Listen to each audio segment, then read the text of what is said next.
Hello everyone, મારી ચેનલમાં આપ સૌનું સ્વાગત છે। આજે આપણે બનાવીશું ઉનાળામાં ઠંડક આપતું કાચી કેરીનું પીણું, જેને આપણે બાફલો કહીએ છીએ તથા હિન્દીમાં એને આમ પન્ના કહીએ છીએ। તો ચાલો બનાવવાનું શરૂ કરીએ।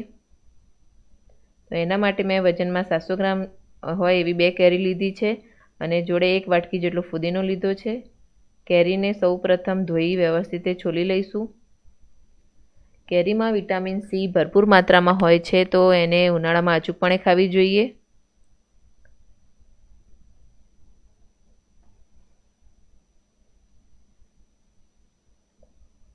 બસ આ જ રીતે બધા ટુકડા રફલી કરી લીધા હતા। આપણે એમાં ગોટલીનો ભાગ નથી જવા દેવાનો।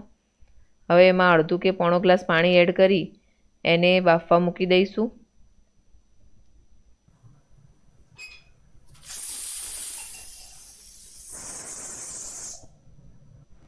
કુકર પર 2 થી 3 સીટી બોલવા દઈશું।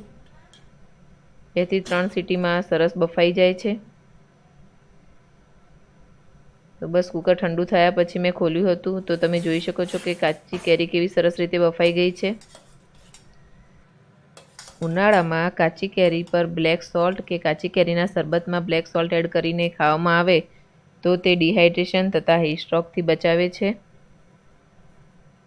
હવે હું એમાં ફુદીનો એડ કરી દઈશ।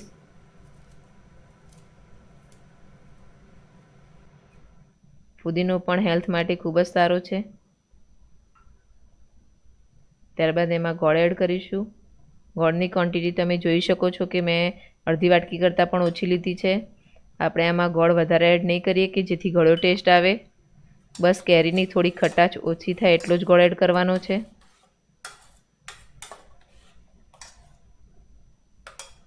હવે ગોળ, કેરી અને આ ફુદીનાનું જે મિશ્રણ તૈયાર કર્યું છે એને આપણે મિક્સર બાઉલમાં કાઢીને ક્રશ કરી લઈશું।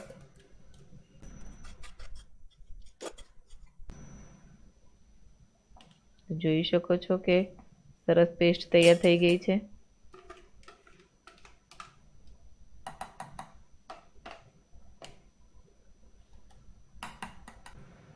હવે આને ગળણીથી ગળી લઈશું, જેથી કરીને કેરીના જે રૂચા હોય તે ગળણી ઉપર રહી જાય। આ પલ્પને આપણે કાચના વાસણમાં સ્ટોર કરીશું, કારણ કે એમાં ખટાશ રહેલી હોય છે।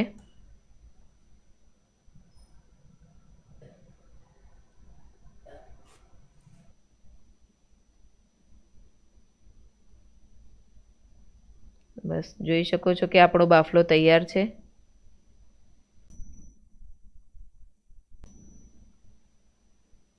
હવે હું એમના ઉપર ઢાંકણ ઢાંકીને એને ફ્રીજમાં મૂકી દઈશ। આ બાફલાને મહિના સુધી કંઈ જ થતું નથી। તો ચાલો હવે સર્વ કરવાની મેથડ જોઈ લઈએ।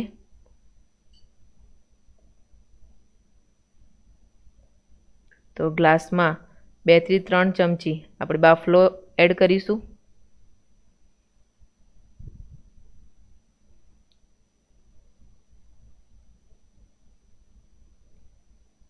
ત્યારબાદ શેકેલું જીરું પાવડર એડ કરીશું।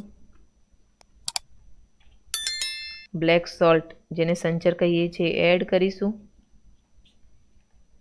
બરફના ટુકડા એડ કરીશું, જેથી બાફલો ઠંડો થઈ જાય। પાણી એડ કરી બરાબર મિક્સ કરી લઈશું। ઉનાળાની ગરમીમાં ઠંડો ઠંડો બાફલો પીવાથી ખૂબ જ સારું ફીલ થાય છે। તો તમે જરૂરથી ટ્રાય કરજો અને મને કમેન્ટ બોક્સમાં જણાવજો।